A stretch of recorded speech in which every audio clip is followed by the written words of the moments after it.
ganda ng mga pag-ano ng kika. Water. Ito, ang ganda ng kaldero. Ay, may nakita ako. Para sa ano.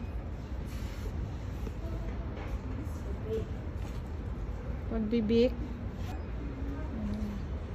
So, yeah.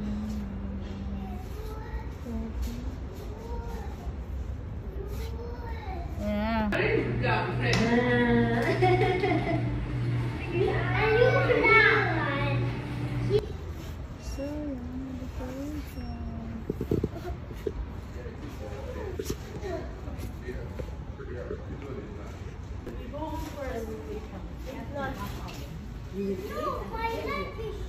You want to play with that?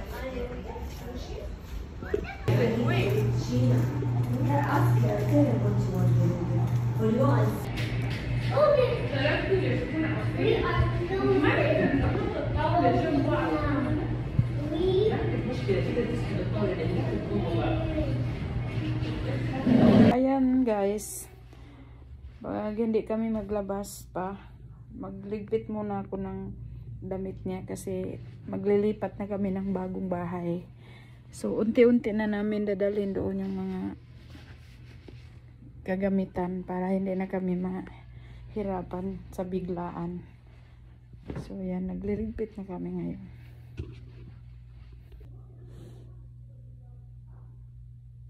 So ayan, pipiliin ko muna yung mga short para madali kong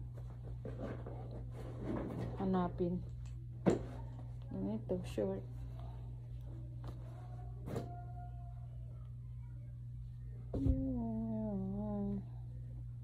Ito, nito terno niya. Hanapin ko yung terno.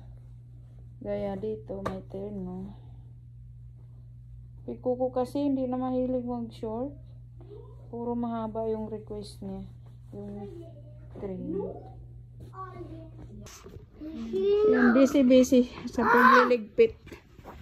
Ay, nako, hagard. Madali lang ako nagparsa kasi bali isang bag malaki at maliit lang ang damit ni Coco. Wala. Tapos na. Pwede na ito din ito. Gusto mo yung nakatalawa kung hindi ka magusok. Pecha lang. Ang gulo ng kwarto namin kay Coco. Kasi hindi naligpitan kanina. Dito naghiga-higa yung panganay.